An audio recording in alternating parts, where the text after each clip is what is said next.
বাংলাদেশ জামায়াতে ইসলামীর নায়েবে আমির ও তামিরুল মিল্লাত কামিল মাদ্রাসার তদারক কমিটির আহ্বায়ক ডাক্তার সৈয়দ আব্দুল মোহাম্মদ তাহের বলেছেন, যত দ্রুত সংস্কার করে নির্বাচনের ব্যবস্থা করবেন ততই নিরাপদ।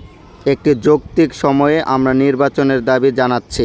কারা ক্ষমতায় আসবেন, কারা দেশ পরিচালনা করবেন, জনগণই তা নির্ধারণ করবে। তিনি আজ শনিবার দুপুরে টঙ্গী তামিরুল মিল্লাত কামিল মাদ্রাসায় বার্ষিক পুরস্কার বিতরণ অনুষ্ঠানে প্রধান অতিথির বক্তব্যে এসব কথা বলেন।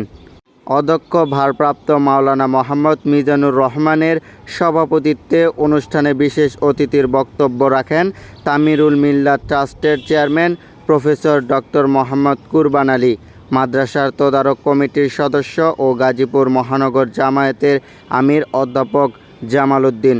এছাড়াও অনুষ্ঠানে অন্যান্য অতিথি, শিক্ষক ও শিক্ষার্থীরা বক্তব্য দেন।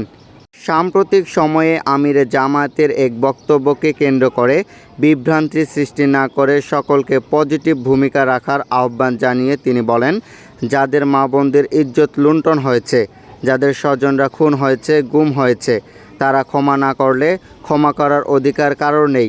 ইসলামের দৃষ্টিতেও মজলুম ক্ষমা না করলে কোনো জালিমকে ক্ষমা করার কারো অধিকার নেই। এক্ষেত্রে মহান আল্লাহও ক্ষমা করবেন না।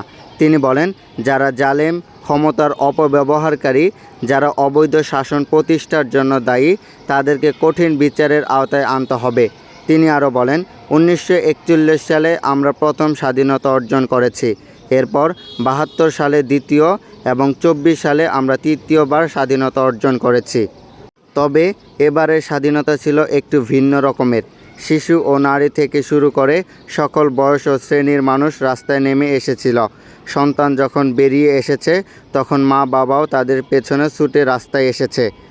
এভাবেই আমরা 2024 সালে স্বৈরাচারী শেখ হাসিনাকে রুখে দিয়ে স্বাধীনতা অর্জন করেছি। Mohammad Moniruzzaman, BP news.